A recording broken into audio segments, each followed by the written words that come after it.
Kita terus mendorong agar RUU perampasan aset itu segera diselesaikan. Penting sekali undang-undang ini, penting sekali. Saya sudah sampaikan juga kepada DPR, kepada kementerian yang terkait dengan ini, segera selesaikan. Kalau sudah rampung, ya bagian saya untuk terbitkan surprise secepatnya. Saat jumpa pers belum lama ini, Presiden Joko Widodo menyatakan bahwa pihaknya terus mendorong agar rancangan undang-undang perampasan aset segera disahkan. Ia meminta DPR dan kementerian terkait gerak cepat merampungkan pembahasan agar ia dapat segera menaikkan draft final RUU perampasan aset.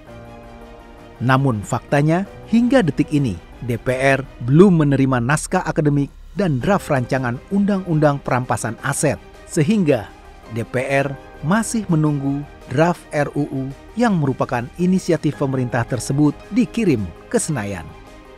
Bola saat ini masih dikuasai pemerintah. Seberapa cepat RUU ini bisa disahkan? Untuk saat ini sangat bergantung kecepatan Presiden mengirim naskah akademik dan draft RUU-nya ke DPR. Wakil rakyat juga menampik tudingan jika DPR dianggap sebagai pihak yang menghalangi proses pengesahan RUU tersebut. Sebagai RUU inisiatif pemerintah, tentu pihak eksekutif harus lebih aktif membuka jalan pembahasan RUU perampasan aset agar isunya tak melebar ke sana kemari dan terus digocek demi kepentingan politik. Apesnya lagi, publik menilai lembaga legislatif terkesan memperlambat pembahasan RUU tersebut dan tak serius ikut dalam upaya pemberantasan korupsi di Indonesia. Sayangnya, banyak masyarakat yang tak paham. DPR masih menunggu dan belum bisa membahas RUU perampasan aset ke tahap selanjutnya. Jika pemerintah sendiri tak kunjung mengirim draft dan naskah akademiknya. Kita sempat menanyakan kepada pihak pemerintah untuk bagaimana prosesnya di internal pemerintah sendiri gitu. Apakah kan ada prosedurnya, ada tahapan-tahapannya yang harus dilalui oleh internal pemerintah ya, yang kemudian disampaikan kepada kita. Nah, justru dengan ini kalau kemudian ada pihak pemerintah yang sebagian pihak pemerintah yang bertanya kepada kita tentang bagaimana RUU perampasan aset, justru kita seharusnya berbalik tanya, bagaimana pemerintah, apakah semuanya sudah satu kata, artinya sudah siap dengan segala prosedur atau tahapan yang seharusnya dilalui gitu. Saya rasa ini belum sepenuhnya, karena ketika ini sudah sepenuhnya proses atau prosedur itu dilalui, tahapannya itu dilalui, maka seharusnya itu ada wujud dengan surat Presiden. Nah, karena sampai hari ini surat Presiden itu belum ada, maka kita dalam posisi yang kita belum bisa membahas tentunya.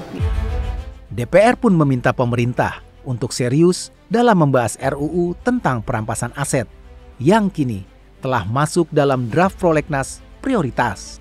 Mandeknya pembahasan ini justru menunjukkan tidak adanya kemauan politik dan keseriusan dari pemerintah. Maka sebenarnya rancangan undang-undang ini sangat strategis ya, kalau kita ingin kemudian aset-aset itu tidak hilang ya. Dan kita tahu hari ini bahwa institusi penegak hukum berlomba-lomba untuk menyelamatkan aset negara.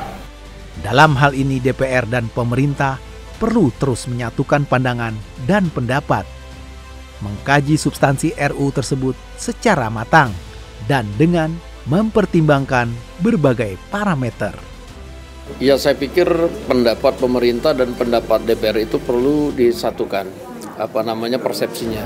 Oleh karena itu nanti memang kita minta antara komisi teknis dan pemerintah untuk kembali membicarakan itu dengan matang, agar kemudian setelah itu baru bisa kemudian kita undangkan atau kita buat undang-undangnya.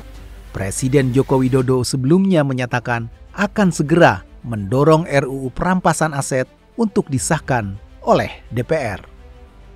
Ia ingin balait itu kian memudahkan proses penindakan tindak pidana korupsi di tanah air. Namun sayangnya, dari 6 pimpinan instansi yang diminta persetujuan draft RUU, baru 3 yang sudah memberikan persetujuan. Agar seluruh masyarakat tahu bahwa bola hingga kini masih terus dikuasai pemerintah. DPR sejatinya saat ini 100% siap melakukan pembahasan substansi RUU perampasan aset jika Presiden dapat menyerahkan draft dan surpres pembahasan RUU tersebut sesegera mungkin ke Senayan.